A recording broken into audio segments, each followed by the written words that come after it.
Hello students, welcome back to your math class. कैसे हैं आप सभी बच्चे? आई होप आप सभी बच्चे बहुत अच्छे होंगे और बहुत ज्यादा एक्साइटेड भी होंगे आज अपने एक नए चैप्टर पढ़ने के लिए, which is chapter number 2, Roman numbers. So बच्चों, आज हम पढ़ने वाले हैं रोमन नंबर्स में। रोमन नंबर्स हमारे नंबर्स ही हैं, सिंपल, बट हम उन्हें रिप्रेजेंट करते हैं एक डिफरेंट वे से। फॉर एग्जाम्पल, यहाँ पर आपको कुछ नंबर्स दे रखे हैं और उनकी रिप्रेजेंटेशन दे रखी है कि इसका मतलब क्या है। This is for 1, V is for 5, X for 10, L for 50, C for 100 and D for 500 and M for 1000। अब यहाँ पर जब हमें नंबर्स को देखेंगे तो हमें कुछ रूल्स एंड रेगुलेशंस को कंसीडर करना है जब हम इन्हें देख रहे होंगे। तो सबसे पहले हमारा रूल नंबर ये है, these 7 symbols are used in different combination involving addition और subtraction to form numbers। तो ये जो आपने 7 नंबर्स यहाँ पर देखे हैं, यही 7 नंबर्स यूज होंगे नंबर्स को रिप्रेजेंटेशन करने के लिए। नेक्स्ट हमें क्या देखना है कि 1, 10 and DM and M symbols can be repeated only 3 times at any given time। यानी कि ये जो 3 सिंबल्स है 1, 10 एंड M इज फॉर 1000, ये सिर्फ 3 टाइम्स ही यूज कर सकते हैं। देखो यहाँ पे 3 times, 3 times, 3 times and 3 times, only 3 times we can use it. Now symbol VLD, इन्हें हम कितनी बार भी यूज कर सकते हैं, use once at an instance.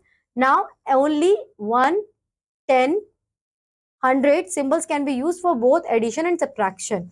अगर ये नंबर्स आपके पास हैं तो इन्हें आप एडिशन और सब्ट्रैक्शन दोनों के लिए यूज कर सकते हैं। But when the smaller symbol is in right, it is to be added and when it is to left, it's to be subtracted. अगर स्मॉल नंबर राइट की साइड हुआ तो आप प्लस करेंगे और स्मॉल नंबर लेफ्ट की side हुआ तो आप माइनस करेंगे। बस ये 4 रूल्स हमें याद रखना है और फिर कंसीडर करना है। तो यहाँ पे 10 एंड 1, तो स्मॉलर नंबर किस साइड है, राइट हैंड साइड है, तो हम प्लस करेंगे, 10 प्लस 1 हमारा 11 आ जाएगा। Now 10 and V is 5 and 5 is a smaller number comparison to 10, तो हम इसे प्लस कर देंगे। तो इस तरीके से हमें करना है। अब यहाँ पर V दिया हुआ और smaller number left hand side पर, इसलिए हमने माइनस करा है। 10 है और smaller number left hand side पर है, इसलिए हमने माइनस करा है। Symbol X can be added और subtracted from L and C only. तो इसका मतलब X एंड L, तो इसे हम सब्ट्रैक्ट भी करते हैं और प्लस भी कर सकते हैं, दोनों में से कुछ भी कर सकते हैं। तो 50 माइनस 10 40 XC, तो 100 माइनस 10 इज 90। और यहाँ पर एडेड और यहाँ पर LX, तो 50 प्लस 10 60 एंड CX 100 प्लस 10। इस तरीके से हम ये करेंगे। Symbol can be added to और subtracted from D and M only, कि सिंबल C जो होगा वो सिर्फ, यहाँ पर हमारा बच्चों हम रूल्स ही देख रहे हैं कि सिंबल जो C होगा वो ऐड भी हो सकता है और सब्ट्रैक्ट भी हो सकता है D एंड M में। तो C यहाँ पर हमारा सब्ट्रैक्ट हो रहा है और यहाँ पर हमारा प्लस हो रहा है। बस आपको ध्यान में क्या रखना है, अगर D से यहाँ पर किस साइड आया, लेफ्ट हैंड साइड, तो क्या होगा, माइनस होगा। यहाँ पर क्या है, राइट हैंड साइड, तो यहाँ पे क्या होगा, प्लस होगा। सेम हमने यहाँ पे भी ऐसे ही किया है, ठीक है।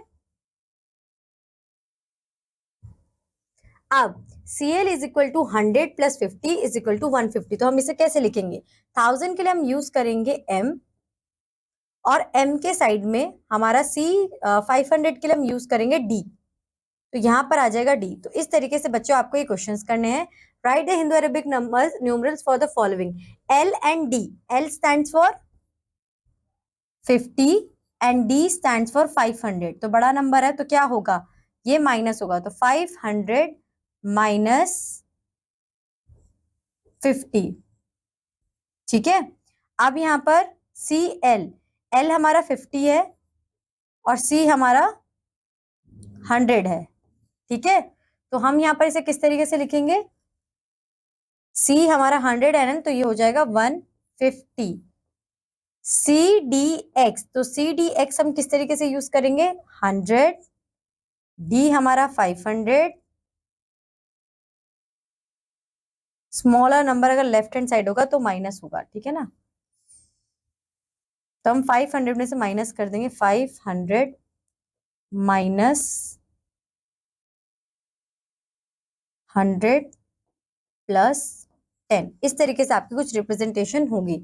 अब यहाँ पर बोला है कि ट्रिपल एक्स यानी कि GIV is equal to X cross the wrong written Roman number. जो रॉन्ग रिटन नंबर्स होंगे उन्हें हमें क्रॉस करना है। तो GIV ये गलत है, बट ये 3 हमारा करेक्ट है, ठीक है, 1 2 3। अब यहाँ पर हमें किस तरीके से रिप्रेजेंट करेंगे, ये ट्रिपल एक्स दिया हुआ है तो क्या ये सही तरीका लिखा हुआ है, यस दिस इज राइट, तो आप इसे मेंशन कर दोगे दिस इज राइट, ठीक है। अब आते हैं लार्ज रोमन नंबर्स पे। M इज 1000, CM यानी कि smaller number left hand side है तो माइनस होगा, 900 एंड X इज 10। तो इसे रिप्रेजेंटेशन के लिए हम क्या करेंगे, 250, 200 के लिए हम क्या यूज करेंगे, 100 के लिए यूज करते हैं हम C, तो C एंड 50 हमारा होता है L, तो CCL हमारा आंसर होगा 786। तो 786 के लिए हम क्या करेंगे, 500 प्लस, और आप अपने C में से माइनस कर देंगे 24, ठीक है। इस तरीके से हम इसे सॉल्व कर लेंगे। नेक्स्ट क्वेश्चन रिटन, अब इन्हें D स्टैंड फॉर 500। अब यहाँ पर स्मॉलर नंबर्स हैं तो 100 प्लस होगा, 50 प्लस होगा, प्लस 10 होगा, ठीक है। अब यहाँ पर filling the blanks correct in numerals, तो XLV को हम कैसे, filling the blanks with the correct numbers, कि यहाँ पर हम क्या माइनस करें कि हमारा 30 आ जाए, तो ये हमारा 10 है, प्लस यहाँ पर L यानी कि 50 है, तो ये माइनस होगा, छोटा नंबर लेफ्ट हैंड साइड पर है, 50 माइनस 10 इट्स 40 प्लस 45, तो ये हमारा 45 है। 45 में ऐसा क्या मैं माइनस करूं कि मेरा XXX आ जाए यानी कि 30 आ जाए, तो मुझे 15 माइनस करना होगा। 15 के लिए मैं मेंशन करूंगी 10 एंड 5, ठीक है, तो 15 में माइनस कर दूंगी। इस तरीके से आपको ये करना है। तो बच्चों ये चैप्टर आपका यहीं खत्म होता है। आई होप ये आपको समझ में आया होगा। इसके लिए सिर्फ आपको ध्यान में रखने हैं, तो आपके जो रूल्स दिए हुए हैं रोमन नंबर्स के लिए, वो जितनी ज्यादा प्रैक्टिस करोगे उतना ज्यादा आप इसके लिए यूज टू हो जाओगे। तो डोंट वरी फॉर दैट, बस थोड़ा प्रैक्टिस की रिक्वायरमेंट है, फिर सब चीजें सॉल्व हो ही जाएंगी। अब हम मिलेंगे नेक्स्ट क्लास में with a new chapter. Till that, bye bye, have a good day.